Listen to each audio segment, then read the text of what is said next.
A história conta que o profeta Isaías era filho de Amós, que por sua vez era membro de uma família real.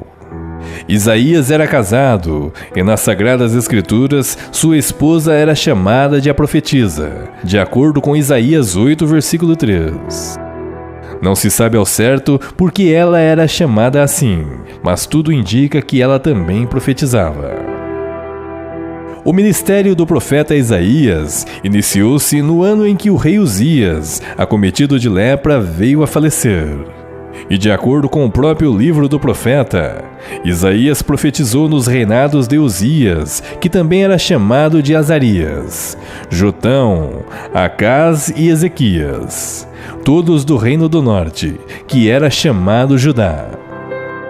Os teólogos dizem que o tempo em que o profeta Isaías teria profetizado sobre o povo judeu foi de aproximadamente 64 anos. A história conta que o ministério profético de Isaías iniciou-se com uma tremenda visão da glória de Deus. Em seu livro, Isaías relata: Eu vi o Senhor assentado sobre um alto e sublime trono. Seu séquito enchia o templo, e anjos serafins voavam por cima do trono.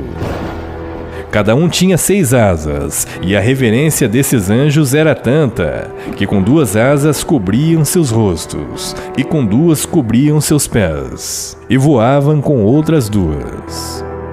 Estes clamavam uns aos outros, dizendo: Santo, Santo, Santo é o Senhor dos exércitos. Toda a terra está cheia da sua glória. Isaías, vendo esta visão, observa que os umbrais das portas se moviam à medida que estes anjos clamavam, e o templo encheu-se de fumaça. Isaías, diante de tamanha glória, assumiu sua condição de pecador, e com isto foi tomado de muito medo, uma vez que ele se considerou indigno de estar na presença de Deus. E com isto o profeta Isaías clamou: Ai de mim, pois estou perdido, porque sou um homem de lábios impuros, vivo no meio de um povo de lábios impuros. E agora meus olhos viram o Rei, o Senhor dos exércitos. Porém, um dos serafins voou para Isaías, trazendo uma brasa viva, que tirara do altar de Deus com uma tenaz. Este tocou os lábios do profeta e disse: Eis que isto te tocou os seus lábios, e a tua iniquidade foi tirada, e expiada o teu pecado.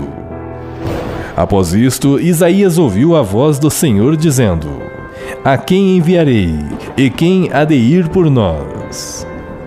Então o profeta Isaías respondeu: Eis-me aqui, envia-me a mim. O chamado profético de um homem escolhido por Deus, acima de tudo, sempre foi ter uma vida santa, separada do pecado e das contaminações do mundo. E esta é uma exigência para aqueles que professam a palavra do Senhor. E poucos são aqueles que estão dispostos a se purificar em seu modo de pensar, agir ou falar. A grande lição que o profeta Isaías teve diante da glória de Deus foi reconhecer sua fraqueza, sua pequenez, e o quanto o homem é indigno diante da presença do Criador. E com isto observa-se que o profeta teve que renunciar certos hábitos que eram contrários à sua missão, pois ele não poderia falar palavras de condenação e exortação do povo de Israel, se fosse conivente com seus atos. Com isto, a renúncia de seu comportamento foi necessária, pois o profeta reconheceu a sua situação espiritual e sua fraqueza. No entanto, o profeta obteve a autoridade do Senhor para falar com a nação idólatra que Israel havia se tornado.